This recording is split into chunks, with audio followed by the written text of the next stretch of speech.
explaining whales in the desert, the oldest crystal ever found, and some rather technical mail in our mailbag. This is Genesis Week.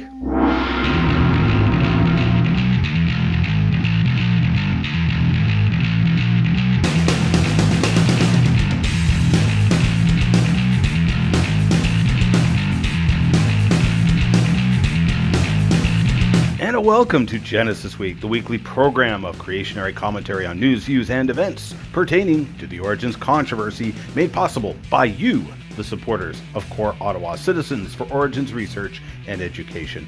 Excellence in pirate broadcasting. We set up our studios in the Quintet Coal Mine office building so we can continue to bring you the information the anti-creationists don't want you to see or hear, and giving glory to our Creator while doing it. Remember, if you get lost in cyberspace, you can just punch in wazulu.com, that's me, or genesisweek.com, that's the show, and you can find us. And also subscribe to our YouTube channel to get extras like Crevo rants and full interviews with our guests. I'm your host, Ian Juby. Back in 2010, an entire herd of fossil whales was found in the middle of the desert in Chile during the excavations for a highway expansion. More than 80 skeletons were found, typically 8 meters or about 25 feet in length, though it is actually suspected there are actually hundreds of skeletons at the site. Most of the skeletons were juvenile or adult baleen whales, though there was also found fossil sperm whales, a type of extinct animal like a dolphin with tusks, a large fish related to the swordfish, and a fossil seal or sea lion. Now, it's interesting to note that it appears that almost all of these animals were air-breathing sea animals. There was also the remains of what is called the aquatic sloth found at the site. The fossils were over a kilometer in from the shore, tens of meters above what is now sea level, and clustered together in a patch about 20 meters wide and 240 meters long in multiple levels, and all in what is now the driest desert in the world. Most of the whales were buried on their backs. Some of the skeletons were even overlapping. So a study team of Chilean and Smithsonian researchers published a paper this past week attempting to explain this fossil bed. Now, of course, they interpreted it within the context of deep time and evolution, with the layers representing ages rather than a rapid sequence of events. But they too had some catastrophism involved. Because of the way the skeletons had been laid down together, and the fact that most of the whales were buried belly up, the researchers suggest that the animals were already dead when they were beached and rapidly buried. Now, because the animals were found like this in multiple layers, they concluded that it was probably toxins in the water that killed the animals. Poisons from things like algal blooms. Now, of course, you already know what I would say buried these animals, and in fact, most of you who wrote in said the same thing. How do you explain what's whales getting buried and fossilized in the desert? Worldwide flood. It's pretty simple. Now, I have very little disagreement with the researchers. I agree, the animals were most likely already dead when they were rapidly buried. I think that both the death and rapid burial of these animals were both caused by the flood. And the multiple layers were just simply multiple waves of this global scale catastrophe, with the water getting higher and higher and burying the whales and other animals. Now, even the researchers called these layers tidal flats. Again. And of course, I agree. As I've pointed out many times on this show before, you would get tidal flats laid down within hours of each other during a global flood. So these layers of whales were buried in hours, not years. It is too common to find both land and marine animals rapidly killed and buried together. In this case, there was a giant sloth found buried among the whales. Now, during the worldwide flood, there would have been copious amounts of toxins getting into the floodwaters and air in certain areas because of all the underwater volcanism, for example. This would kill both marine and land animals, as well as marine animals which breathe air, and it would do it quickly, with the rapidly rising floodwaters and swells subsequently burying them all together in tidal flats. The model of a worldwide flood explains the incredible fossil find quite beautifully. Many of you Intrepid reporters sent me links to stories of the oldest crystal found on Earth. From the Jack Hills Formation in Australia, a zircon crystal was dated to 4.4 billion years old, claimed to be a mere 165 million years after the Earth formed. Now, this age was found by a very scientific method, and was published in a peer-reviewed journal, so clearly the Earth is 4.4 billion years old, and the biblical timescale of 6,000 years old cannot possibly be correct, right? The zircons are tiny crystals typically found in the Earth's granite basement rock. They are typically only a few human hairs in width, but very tough. Now, inside those crystals, you'll find uranium. If you'll recall, atoms are made up of electrons, protons, and neutrons, and the numbers of each balance out. But some atoms, like uranium or radon, are so heavy they actually have some extra particles, and so they are unstable. Eventually, it will lose a particle or give off energy because it is out of balance. That particle or energy being thrown off is called radiation. If it's a neutron that's thrown off, it's neutron radiation. If the atom throws off an electron, it's called beta radiation. Now, in the case of uranium-238, it eventually throws off a few particles, 2 protons and 2 neutrons. If you'll recall from your high school chemistry and physics, an atom with 2 protons and 2 neutrons is helium. Well, we're all familiar with helium because of the ever-popular helium balloon. So what happens is that the uranium-238 gives off 2 protons and 2 neutrons, an alpha radiation particle, which is helium. The uranium is now lighter and has a different proton and neutron count. Referencing your fancy periodic table from high school chemistry class again, you'll find out that the atom with an atomic number of 236 is thorium. So the element uranium has actually changed into a completely different element and has produced helium gas in the process. But this form of thorium is also unstable and emits a beta radiation, which converts it into protactinium, which gives off a beta particle and turns into a lighter form of uranium called uranium-234. Through a series of breakdowns into different unstable elements, it eventually breaks down into lead-206, which is a stable atom and is not radioactive. You'll notice that we can time how quickly or slowly each of these different elements break down. And so, radioactive dating, or radiodating, was invented for rocks and crystals containing radioactive elements. Now, in the case of zircon crystals, the researchers will gauge how much uranium is in the crystal and how much lead is in the crystal. Now, there are huge problems with the assumptions of radiodating, however. What if some of the atoms inside the zircon crystal leached into or out of the crystal? It completely throws off your date. What if there was already some stable lead inside the crystal when the uranium clock started ticking? Well, that's like starting your stopwatch at 10 hours instead of 0. Again, your clock is completely wrong. I go over these and many other problems in Crevo Rant number 100, Dating Methods. In fact, half the point of this paper on the Australian zircons was trying to determine just how much or how little the elements had moved into or out of the crystal. They also had to acknowledge the possibility that there may have already been lead already in the crystal. Now, it was using these radiodating methods, also called isotopic dating methods, that the researchers came up with their age on the crystal of 4.4 billion years. But wait, when you read through the article, you discover a lot of baseless assumptions. For instance, read carefully what they say about measurements taken within clusters inside the zircon crystal. Within clusters, the lead-207, lead-206 ratios can be measured only by APT and are unusually high, averaging 1.2.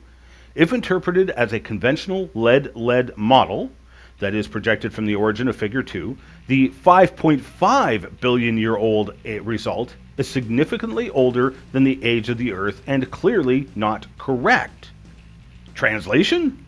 One dating method gave us an age of 5.5 billion years old, but the Earth is only 4.5 billion years old, so clearly that date has to be wrong. Wait a minute. How do they know how old the Earth is? Science is based upon observation, and there were no observers at the formation of the Earth. Oh wait, yes there was an observer, and he told us in the manual when the formation occurred, and he says it was less than 10,000 years ago. So how then do these researchers allege to know the age of the Earth? Well, I'll tell you how. Radio dating methods.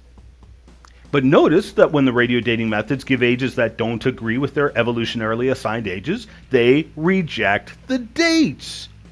They pick and choose the dates that they want. It's circular reasoning. In fact, this entire paper is a classic example of the researchers picking the date they want. Don't believe me? Read the paper. To get that 4.4 billion year date, they sampled over 100,000 zircons, only 4 of which returned an age of 4.4 billion years. And that's in the same crystal. Using the different dating methods, they got ages of 492 million years old, 3.5 billion years old, 4.4 billion years old, and 5.5 billion years old. That's a spread of ages different by a factor of over 11 times. So in order to arrive at the 4.4 billion year old age, they had to ignore over 100,000 samples. They had to ignore multiple age determinations given by various radio dating methods.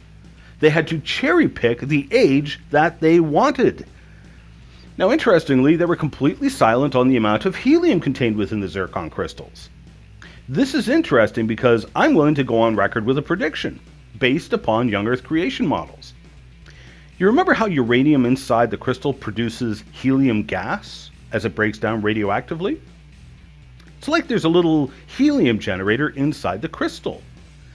But the helium atom is so small that the helium will leak right through the plastic of your birthday balloon. That's why when you get a helium balloon for your birthday, you'll notice that they first squeeze into the balloon a substance affectionately referred to as balloon snot. And yes, that's exactly what it looks like. This paste is to coat the inside of the balloon to slow down the bleeding out of the helium from the balloon, because the atom is so small. So of course, the helium will leak out very, very quickly from inside the zircon crystal.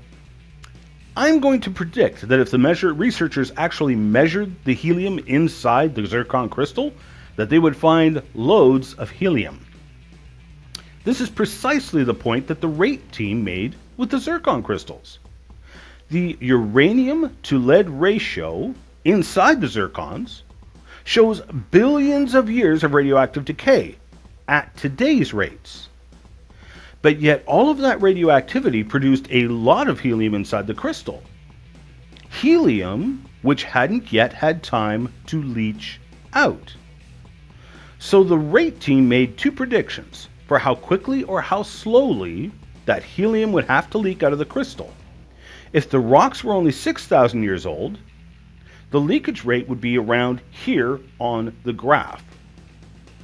If the rocks were actually 2 billion years old, as the evolutionary theories claimed, then the leakage rate would have to be really slow, here on the graph.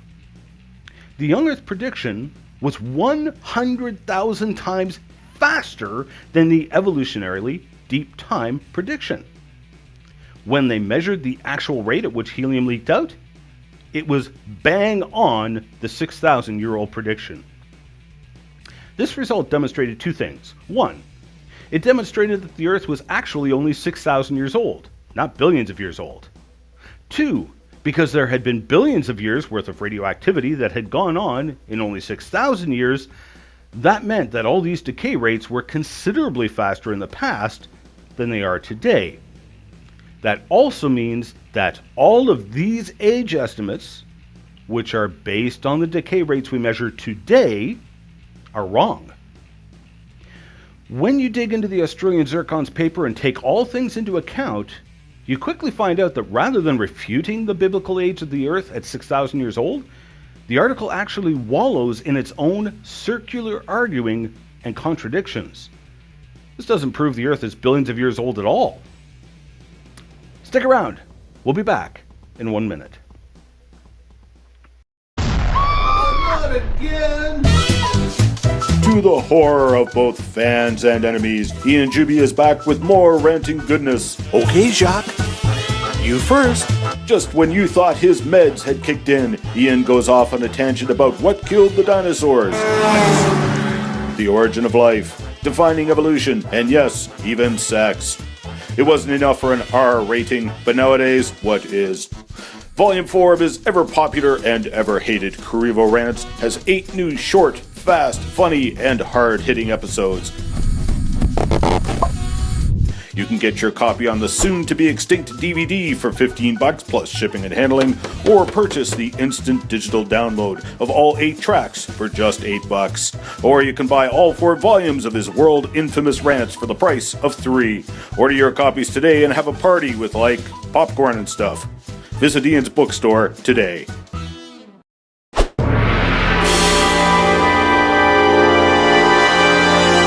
Woohoo! Mail for me?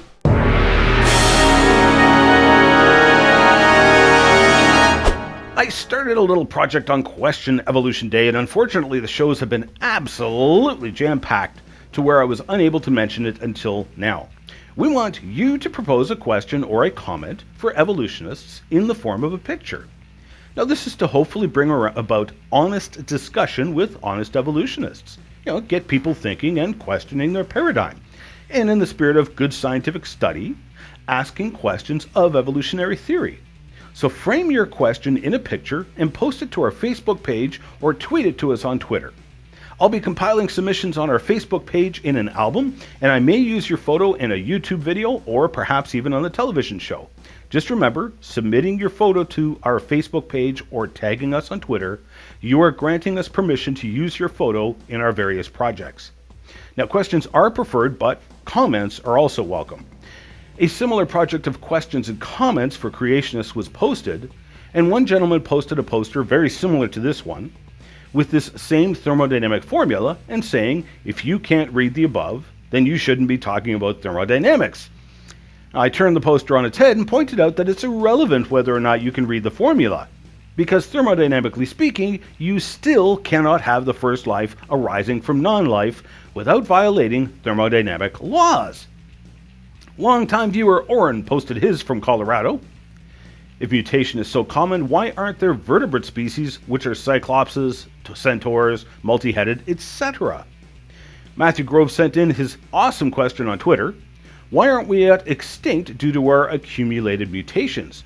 Why aren't we dead 100 times over? And of course, that quote is from the title of a paper on genetic mutational load written by an evolutionist.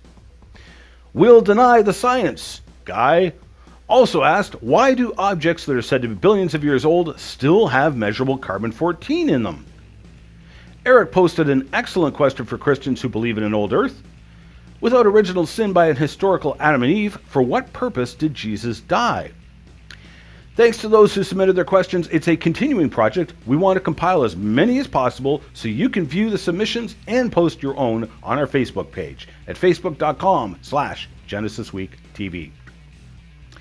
Now that we had a crash course earlier in the program on radioisotopic dating methods, you'll be able to follow along Cindy's very technical question she sent us on Facebook from her inquiring aunt.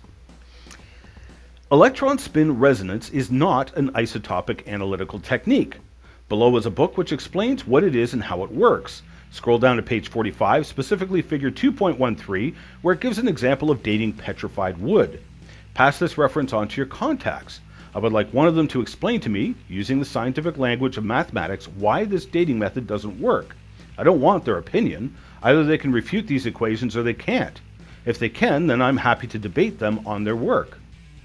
The link went to a Google Books reference which actually didn't work, but that's okay. The principle of the question still stands. Now, I have to admit, when I first read this, I was like, Electron spin resonance dating? I never heard of it. So I passed the question along to the Creation Research Society Network, which is a network of creation researchers from around the globe. I actually got a response from Dr. Russell Humphreys. And after I read his response, I realized that I had heard of electron spin resonance dating before. In fact, I had had this very discussion with Dr. Russell Humphreys only a few years ago. Evidently, I was suffering from both amnesia and deja vu at the same time, because I was certain that I had forgotten all this before. Anyway, Dr. Russ Humphreys wrote in. Hi, Ian and the rest of you. Contrary to the ant's assertion, and despite its exotic-sounding name, electron spin resonance is just another method of radioisotope dating. It just uses a different technique to measure the amount of decay that has taken place. When a radioisotope like thorium decays in a fairly pure crystal, say calcite, the radiation it emits knocks electrons in the crystal out of their usual places. These electrons stay out of place for long times. When placed in a magnetic field, the displaced electrons spin at a slightly different rate than the other electrons in the crystal. Applying microwaves then reveals the different rate electrons. The electron spins resonate with the microwaves, and it tells how many of the displaced electrons there are. That tells how much thorium has decayed. Dividing by a rate of decay then gives you an age. You can read more about the method in Principles of Isotope Geology by Gunter Fauer. So let me break it down for the lay folk watching this. We already discussed how radioactive elements break down into each other. By measuring how many of the parent and daughter elements there are in the rock, and using the time we know it takes today for those breakdowns to occur, some have attempted to date the rocks. But as we also pointed out, the clock could be dead wrong for multiple reasons, such as the decay rates in the past were obviously faster, therefore the clock ran much faster in the past. There may have been parent or daughter elements added to or taken away from the rock, thus throwing off our clock. This electron spin resonance is just another method of measuring the parent and daughter elements in order to use the radio dating clocks in their usual way. Radio dating clocks which have been shown countless times to be dead wrong. The mathematical equations for calculating the age are completely irrelevant because it is the assumptions behind the numbers used in the math that are wrong. Thanks for writing in, Sydney. Joseph also wrote in from Alberta. Hey, loved your show on the Ham-Nye debate. Quick question about the debate you didn't address. What about Nye's objection to the theory of some 7,000 kinds on the Ark, which then produced the variety of species we have today, and how there was supposedly no time for them all to evolve in the subsequent 4,500 years after the flood? A resource on the topic would be helpful too if you don't have the time for a full response. Thanks for writing in, Joseph. Yes, that was a point I did not have time to cover in the show. I'll briefly cover it now. Basically, Nye's numbers were completely out to lunch. If you'll recall in the debate, Nye claimed that there was 16 million different species today. Now, he felt this was a conservative figure. Using creationary figures of perhaps 7,000 kinds on board Noah's Ark 4,500 years ago as the ancestors to all of today's species, that would equate to about 11,000 new species arising every day for the past 4,500 years. Now, he of course remarked that surely someone would have noticed that this had been happening. Well, let's go over some quick factoids to understand where Bill went off the rails. Well, first off, his number is outlandish, and I have no idea where he got his figure of 16 million. He said some estimates were as high as 100 million, so he claimed to be very conservative at 16 million. Well, just in 2011, there was a public access paper published in the PLOS Biology Journal, which systematically estimated the number of species on Earth at around 8.7 million. And that included an estimate of species which had not yet been discovered and documented. So from where did Bill get his figure of 16 million? Secondly, the definition of species is extremely vague. For instance, as Dr. Kevin Anderson pointed out, there is allegedly some 1,200 different species of fruit flies just in the Hawaiian Islands. Now, do you really think that there are that many different species of fruit flies? Of course not. It's because the definition of species is incredibly loose. In 2009, there was over 19,000 new species that were discovered or documented in that 1 year alone. So using Nye's very vague definition of species, there is a ridiculous number of new species being documented every year. Some 53 new species every day. So let's use the more realistic Mora paper for our species calculations instead of Bill Nye's outlandish, unsupported figures. Of the 8.7 million estimated species, 2.2 million were marine organisms, which obviously would not have been brought on the Ark. Noah was told only to bring animals in which was the breath of life. Of the remaining 6.5 million or so, the vast majority are insects. The Insect Man, Carl Priest, had much to say on the subject of insects taken on the Ark. Now, even if you did bring insects, do you realize how much space insects take up? I mean, good grief, have you ever seen an ant farm? How much space does Noah need to bring thousands upon thousands of insects?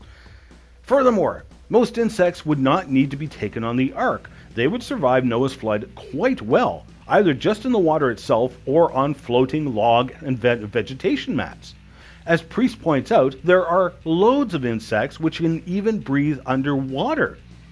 So, subtracting all of those insects, in the end, today we may be looking at maybe 1.3 million species of Animalia which need to be accounted for, as arising from the 7,000 kinds or so on Noah's Ark.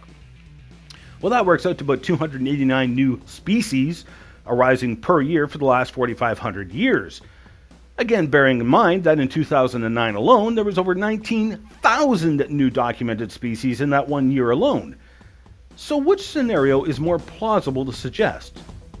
That all of our species arose from 7,000 different kinds of animals 4,500 years ago? Or as Mr. Nye suggests, that all of our species arose from a rock?